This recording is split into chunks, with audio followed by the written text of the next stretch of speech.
Hey everyone, welcome back to the channel. This is Adam Ratliff with Adam's So Fun, and this is part 2 of the Holy Crop series. If you haven't watched part 1, make sure you check it out. We kind of talk crop theory. It's like we're going to call that the college class before you have to go into your lab, right? And but we talked about how crop works, what the Pro Stitcher is looking for, how it's going to close those designs if we have it automatically closed for us, and a few other things.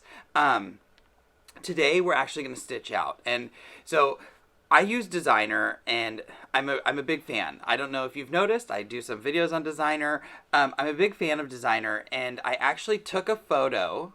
I found a photo on the internet of a Sunbonnet Sue block, because I'm thinking, you know, Sunbonnet Sue is something that we want to crop around that applique, and we don't want to stitch right across it. So I took a picture, brought it into Designer, had it auto-digitize for me. So I just got the outline of the Sunbonnet Sue. I was able to save that outline as a design if I wanted to stitch that Sunbonnet Sue out. But I could also save it as an area. So I did save it as an area, brought it, put it on a thumb drive, and brought it to my Pro Stitcher. And now I have that area. So that's what we're going to be working with today, because I thought, you know what, let's a practical application, right? So I'll show you how to stitch the area. I'll show you how to crop an area with jumps and without, and we're going to do the same design twice. So I'm going to have it stitch the design once with the jumps. So we see what that design's actually going to look like with those tie-offs. We'll stitch the design again, but have it close those jumps. So we're going to close those edges, and we're going to see that path and see, you know, the overstitching and all of that. And then I've set up a repeat where we're going to go and maybe we'll crop out 3 or 4 of that design. So I can show you how to crop multiple designs across the rows of a quilt, because that's something we get a lot. It gets a little confusing because you can only have one area open at a time. So I'll have to think of how I would do that, because I saved this. But we'll get there when we get there. How about that? Yeah, but it's all going to be practical. So I'm taking you to the machine and doing some stitching. As always, thank you for watching. Like and subscribe to the channel. If you like this video, give me a thumbs up. And remember, it's 2021, so we're only doing thumbs up this year, since last year was so terrible. And follow me on Facebook and Instagram. Everything is Adam So Fun, and that's SEW. So send me some love. Tag me in some pictures. If you watch a video and do something the way I do it, take a picture, post it, and tag me in it. I love to see what you all are working on, and especially if you're doing something that you learn from me. I love to see it. That's my favorite thing, and that's why I educate. So I'm gonna bring the camera around, and we'll get started. See you in a second. All right, so here we are again. Here's my Pro Stitcher screen. Like I said, I have my designs up. I've already laid them out where I wanted them to stitch. This is the Damask Edge to Edge by Nancy Hackey. It's next to Circle Meander, 2 of my favorite designs in the Pro Stitcher. Sorry for the shaky screen. Every time my screen dims, which I don't know why it dims, but it's hard to record. So we're going to work with it, though. Here's my Sunbonnet Sue area. I can zoom into that. And again, I brought in a photo, had Designer auto-digitize it, saved it as an area, and was able to bring that design right into my Pro Stitcher. So I'm super excited. So this is going to be our base design that we're cropping, that we're going to use to crop these designs. So I'm going to go pick that design up. I think it was somewhere around here. And I want to edit this. So again, like I did in the previous video last week, if I come to my workspace over in my sidebar and tap area, my area turns green. And now I can hit drag, and I can drag and drop it. And I've already made some dots on my top, because I want them all to be lined up in the same place. So I'm going to hit drop, and I'm going to select to select off of it. Now I will zoom in, because we're working on this first one. And the first design, we're going to stitch this one out, and we're going to stitch this one out, but we're not going to have it. We're gonna have it tie off. We're not gonna have it do the closing the edges. So if I select on the design and come up to modify, remember we're changing the design some, so we want to modify it, and we will do crop in the ribbon. Our sidebar has our options, and we want to crop the inside because we want it to stitch on the outside. So this is going to give us quite a few jumps. Every time there is a red and a green dot, those are going to be jumps. But in some cases, we don't want to have the machine...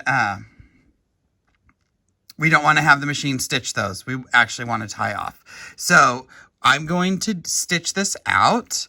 I will baseline. So I'm going to baseline this design. And we can have the machine stitch this out. And I'll just fast forward it a little bit while it stitches.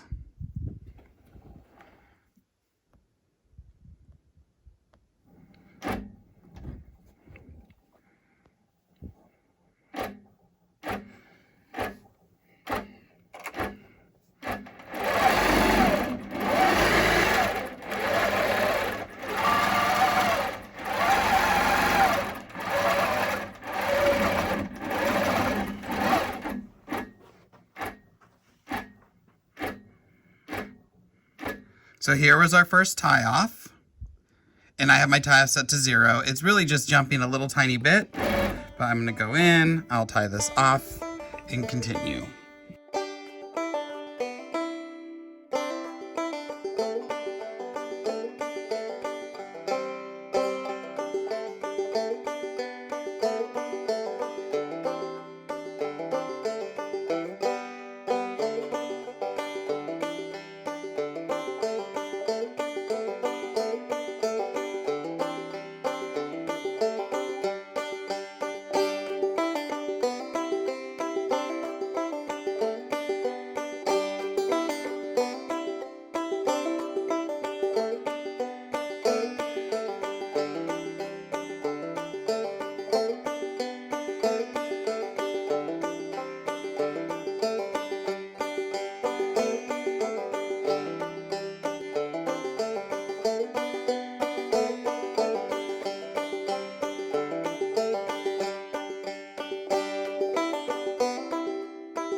All right, so our one block is done, and that took forever. It's, with all those jumps, it took forever. But it did all the tie-offs. You know, some of this, like this piece, it didn't even stitch far enough where it actually took a stitch. It just did a tie-off and a tie-off.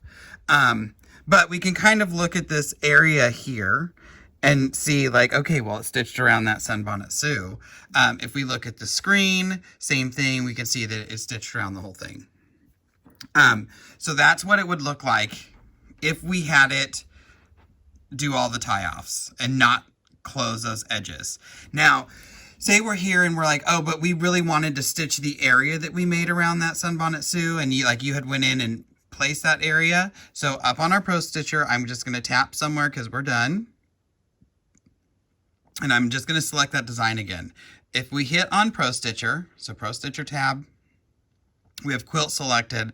We have all our selections over here. And there's these two buttons down here that you probably never touch. This is trace bounds. So it's going to stitch a bounding box all the way around the design. Whatever that bounding box looks like, it will stitch it. But we have a button that says trace area. And if I tap this, when I hit run to run my design, it's only going to trace the area. So let's trace the area and see what the difference it makes on that stitch out. All right, so let's hit run, and it's going to pick where it wants to start. And resume just like always.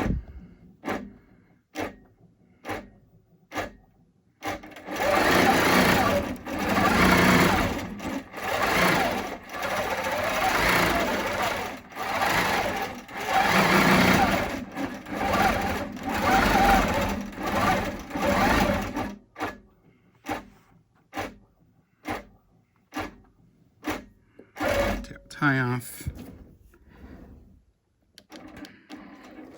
But there's our Sunbonnet Sue hanging out in the middle of our design. She's awfully cute. Now we're going back up to our Pro Stitcher, and I I want to pick up this design, and I can go to my dot that I had made. On my workspace on the right, I'm going to select area. My Sunbonnet Sue turned green. I'll tap drag, and we're going to move straight across to the next design. And it's moving with us. I made some dots earlier. Drop, because I want these to somewhat be in the exact same spot. They're pretty close. They might not be exact, but they're pretty close. This probably has to go this way just a tad more. Something more like that. All right, I'll tap on my screen so that's no longer green, and we'll zoom in. And here's our next design. I'm going to select it. And again, we want to go modify, crop. We want to crop the inside. And this time I'm going to close those edges. So I'm going to hit edges. And it erases all those jumps. And it's going to stitch over all those jumps. This should stitch out a lot faster because we don't have all those tie-offs, but it's also going to overstitch some places. So we'll have to see how much overstitching this design has. And this design is somewhat unique how it stitches because it's going to stitch over and up, and then it comes all the way over here and comes back and then down and then back up and then back down to end here. So we'll just see what the path is. Pro Stitcher, quilt, everything selected. You'll notice that trace bounds is no longer there. And on this one, we'll leave it off. And I'll hit run.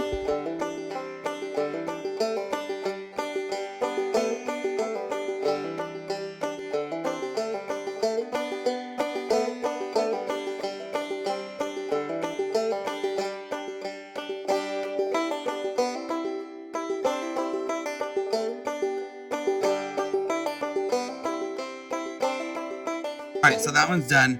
This took probably 2 minutes, whereas the other one took 10-ish. Tie this off, and let's talk about how this overstitched. So there's our design. Remember, we didn't trace the bounds, so any part of this Sunbonnet Sue that it stitched is all because it was moving from one jump to the next. So it's traveling around there. So places it got a little bit thick. This corner, not too bad. I mean, I can see it, but it's not terrible. This side looks good. It did overstitch maybe twice. Down here, it's fine. This corner though. And again, I think it looks fine. I usually close my edges just because I can't, I just don't want to worry about all the jumps. But if we look here, it stitched and then went around, came back down, came here, stitched back up, and came back down to shoot out towards the bottom. So this has about 4 layers. If you had a thinner thread, probably not going to see much. If you have a thicker thread, you're definitely going to see it a little bit more.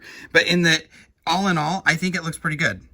You'll see so it did an outline stitch here and it didn't here. And I think there's one piece down here where the outline didn't get stitched because it wasn't in a path anywhere. So again, up to you which way you do it. I just want to show you what the difference is. So we're running back up to our Pro Stitcher screen. I will tap off of that. And I'm going to select these 2 designs and just close them because we don't need them anymore. Close selected. And we're going to use this Sunbonnet Sue design. And we need to I'm going to shrink it. Actually, I'm going to shrink it a little bit. Let's make it. So I tapped it to select it this time because there wasn't a lot of stuff going on. Resize. My lock is on and I'll just shrink it to 2.75. Whatever. I'll tap off of it so it's not selected.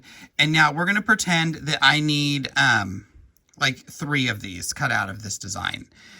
So let me move it. So I'll tap it to turn it green. I'm going to drag and drop. And we'll just say the first one lives right here. So I'm going to tap off of it. Oh, actually, I'm going to tap it so I can drop it and then tap off of it. Zoom into our design so we can see what we're doing. So here's where our first one is. And if I want to crop this, so this would be number 1. We'll say number 2 lives up here and number 3 is down in this bottom right. So I have my design. I will go to